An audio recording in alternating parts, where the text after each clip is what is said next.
बहुत गंभीर सिचुएशन चल रही है आज इंडिया और पाकिस्तान के बीच में। वॉर सिचुएशन सर पर है, अटैक्स हो रहे हैं, क्रॉस बॉर्डर फायरिंग हो रही है, शेलिंग हो रही है, ड्रोन अटैक्स हो रहे हैं। हमारे जो डिफेंस फोर्सेस हैं, आर्मी, नेवी, एयरफोर्स, पूरे तैनात हैं और मुंह तोड़ जवाब दे रहे हैं। पर एक चीज़ जो है इनविजिबल थ्रेट है, जो है साइबर वॉर का।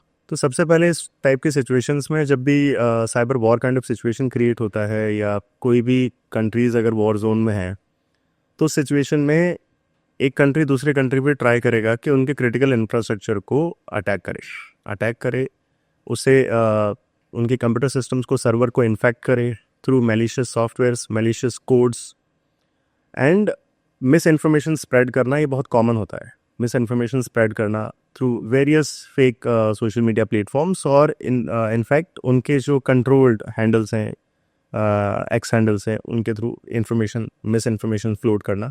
सेकेंडली, इसके साथ में वेबसाइट जो होती हैं, प्राइवेट ऑर्गेनाइजेशंस, गवर्नमेंट ऑर्गेनाइजेशंस की वेबसाइट्स को कॉम्प्रोमाइज़ करना और वेबसाइट्स एंड डेटाबेस को कॉम्प्रोमाइज़ करना। समटाइम्स पीपल बिलीव कि वेबसाइट हैक होने से हमारी सेफ्टी और सिक्योरिटी को क्या प्रॉब्लम है।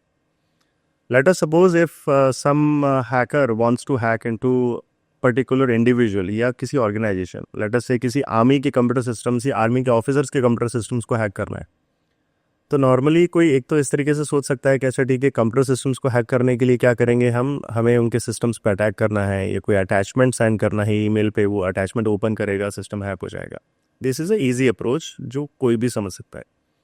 उससे और एडवांस्ड अप्रोच ये है कि आप वहाँ के गवर्नमेंट के या आर्मी या आर्म्ड फोर्सेस के वेबसाइट्स को कॉम्प्रोमाइज़ करो, वेबसाइट्स हैक करके उस वेबसाइट पे अपना मैलिशियस कोड इंजेक्ट कर दो उसमें, so that who and so will visit the website, उनका कंप्यूटर सिस्टम हैक हो जाएगा।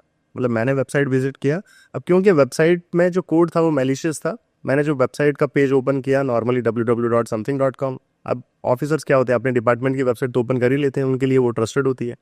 तो उसको जब ओपन करेंगे तो कोड मेरे कंप्यूटर सिस्टम में इंजेक्ट हो जाएगा और मेरा सिस्टम कॉम्प्रोमाइज हो जाएगा।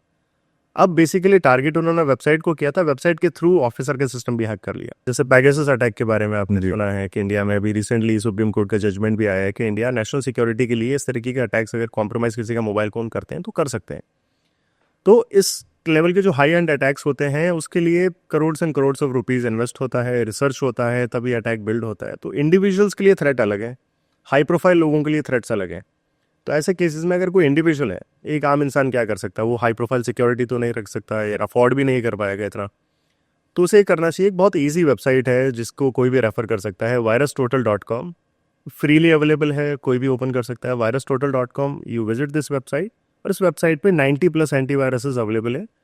यू कॉपी द लिंक जिस पे आपको डाउट होता है, वहाँ पे जाके पेस्ट करो, पेस्ट करके स्कैन करो, स्कैन करके आपको 90+ वर्ल्ड के एंटीवायरस स्कैन करके ये बताएंगे कि ये लिंक को ओपन करना सेफ है या नहीं है। तो एटलीस्ट अगर आपको थोड़ा भी फियर लगता है कि यार ये लिंक ओपन करने से पहले एटलीस्ट मैं एक बार चेक कर लूँ, तो वो आप इस वेबसाइट पर स्कैन करेंगे, these antivirus will show you the result कि कितने % एंटीवायरस ने इसको डिटेक्ट किया as a threat. They will show you the report also, correct, कि मैलिशियस है तो क्यों है, क्या है, उसकी डिटेल्स आप देख सकते हो। Then you can open the link. कल एक मैसेज फ्लोट भी हो रहा था कि there are some EXE files which are getting floated for Android users.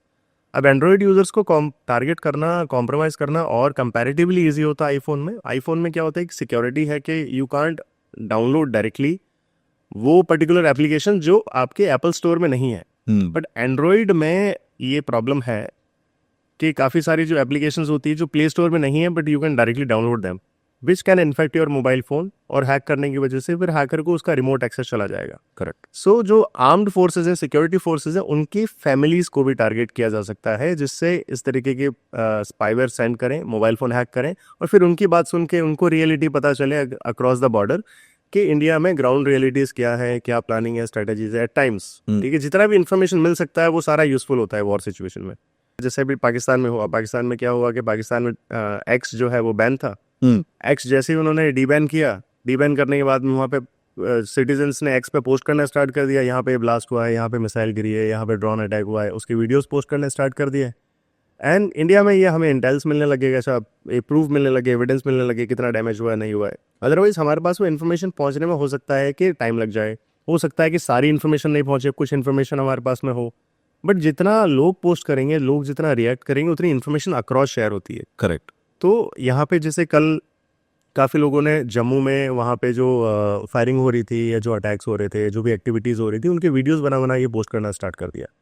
तो ये वीडियोस आप बना के पोस्ट कर रहे हो, तो ये इन्फॉर्मेशन कहाँ से, आपने तो अपने फ्रेंड को सेंड किया, वहाँ से वो आगे पता नहीं कितने ग्रुप्स में होता हुआ कहाँ पहुँचा होगा। करेक्ट।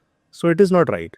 तो इसको अवॉइड करना ये तो बहुत इंपॉर्टेंट है, क्योंकि कौन सी मिस इन्फॉर्मेशन आपका या आपकी कंट्री का कितना डैमेज कर सकती है, यू नेवर नो। जो दूसरा देश है, जो ऑपोजिट देश है, वो गवर्नमेंट के इंफ्रास्ट्रक्चर को भी कॉम्प्रोमाइज़ कर सकती है, जैसे कि सीसीटीवी कैमरास हो गए उस एरिया के, या उनके डिफेंस सिस्टम्स हो गए, वो भी ऑब्वियसली डिजिटली ही फंक्शन होती हैं।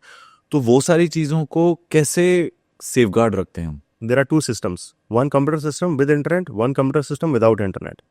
नाउ एक तो क्या होता है कि उसमें एयर गैप का सिस्टम होता है कि दो सिस्टम्स के बीच में एक सर्टेन गैप होना चाहिए, लाइक 5 फीट्स का, 6 फीट्स का गैप होना चाहिए, कि इस पे इंटरनेट है, दूसरे पे इंटरनेट नहीं है। तो एक सर्टेन अगर एयर गैप नहीं होता तो उसमें से इंफॉर्मेशन जो होती है वो ट्रांसमिट हो सकती है और ओवर द इंटरनेट शेयर हो सकता है, इसलिए एयर गैपिंग रखते हैं। तो एयर गैप का एक प्रोटोकॉल है जो काफ़ी सालों से चलता आ रहा है।